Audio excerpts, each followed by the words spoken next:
నాకు ఈ కర్తవ్యాన్ని అప్పజెప్పినప్పుడు గౌరవ ముఖ్యమంత్రి గారు నాతో మాట్లాడుతూ ఒక మాట అన్నారు.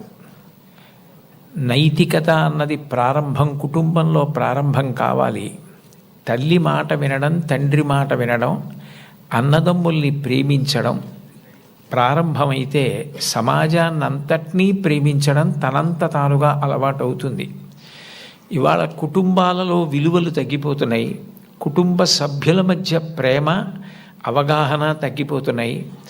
కాబట్టి మీరు విద్యార్థులను ఉద్దేశించి ప్రసంగాలు చేసిన, ఆధ్యాత్మిక ప్రవచనాలు చేసిన ఈ విషయాన్ని దృష్టిలో పెట్టుకుని కుటుంబ విలువలు పెరగడానికి దోహదపడేటట్టుగా మీ ప్రసంగాలు చేయవలసింది అని కోరారు. ఇది మొట్టమొదటిసారి ప్రభుత్వ పక్షాన జరుగుతున్నటువంటి విద్యార్థుల సమ్మేళనం కాబట్టి నాకు ఎవరు ఈ కర్తవ్యాన్ని అప్పచెప్పారో వారు నాకు చేసిన సూచనని నేను ఔదలదాల్చవలసి ఉంటుంది. కాబట్టి వారు చేసిన సూచనతోటే నా ప్రసంగాన్ని ప్రారంభం చెయ్యాలి అని నేను అనుకున్నాను. కుటుంబం అనేది భగవంతుడు మనకిచ్చిన గొప్ప వరం. తల్లి కడుపున పుడతాం. నిజానికి ఈ తల్లి కడుపున పుట్టాలి అని ఎవరు నిర్ణయించుకోరు.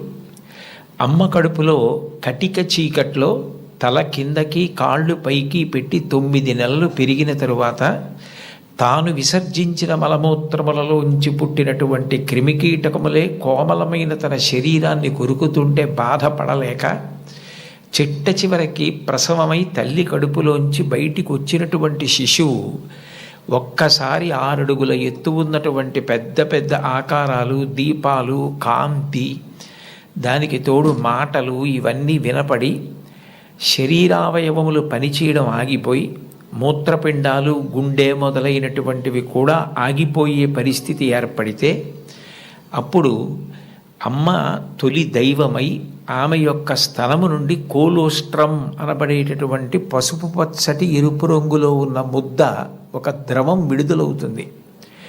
అది భగవంతుడు పెట్టినటువంటి ఒక గొప్ప వ్యవస్థ.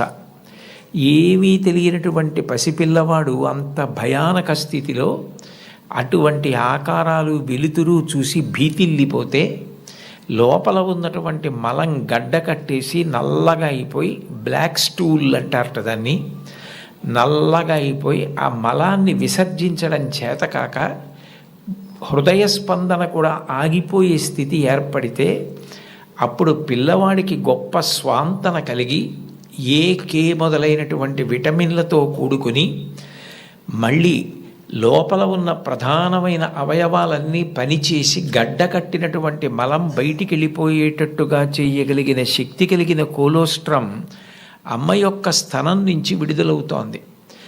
ఈ మాటలు నేను చెప్పట్లేదు.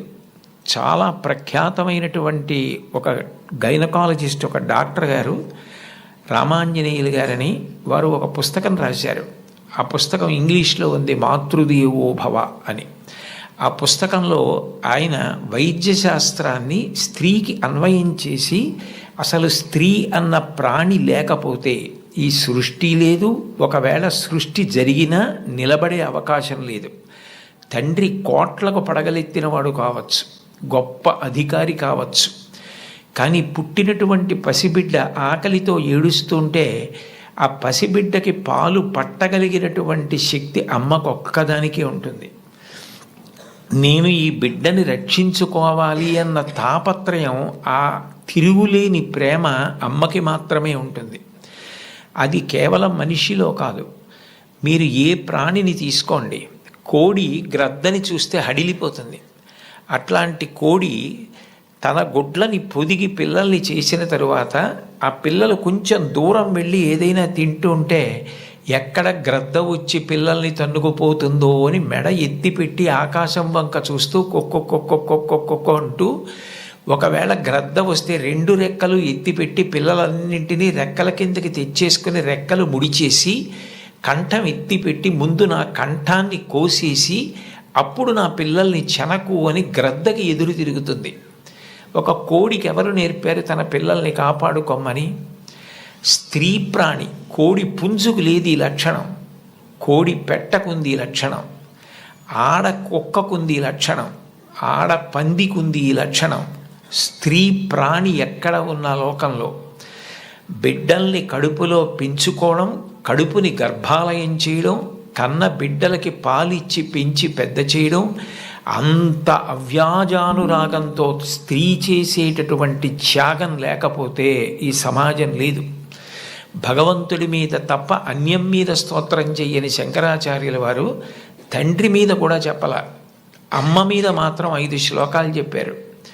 5 శ్లోకాల్లో ఒక శ్లోకంలో అంటారు, ఆస్తాం తావదీయం ప్రసూతి సమయే దుర్వార శూలవ్యధ నైరుచ్యం తనుశోషణం మలమయీ శయ్యాచ సంవత్సరి ఏకస్యాపి నగర్భభారణ భరక్లేశస్య యస్య క్షమః దాతుం నిష్కృతి ఉన్నతోపి తనయత్తస్యై జనన్యై నమః అంటారు.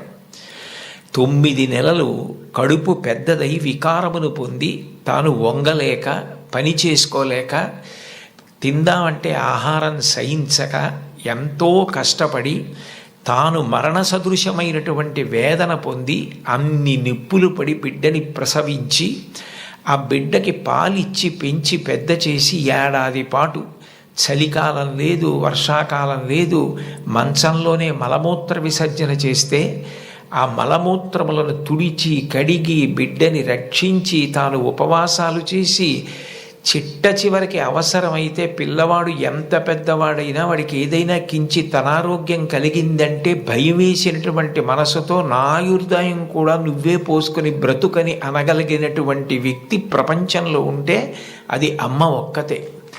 అందుకే అమ్మ లాంటి ప్రాణి లోకంలో లేదు. శాస్త్రాలు కూడా మొట్టమొదటి నమస్కారం ఎవరికి చేయించాయి అంటే మాతృదేవో భవ. మాతృదేవో భవ అంటే భగవంతుడు అమ్మ రూపంలో ఉన్నాడు అని కాదు దాని అర్థం. అమ్మయే భగవంతుడై ఉన్నది, భగవతి అమ్మ. అమ్మ భగవంతుడు 2 కాదు. ఎందుకనంటే ప్రాణం పోయేటప్పుడు కూడా ఎక్కడ కొడుక్కి ఇబ్బంది కలుగుతుందోనని కొడుక్కి ఇబ్బంది కలగకుండా వాడికి ఏ విధమైనటువంటి క్లేశము పొందకుండా తాను వెళ్ళిపోవాలని తల్లి కోరుకుంటుంది. Please subscribe to Leo news for more videos.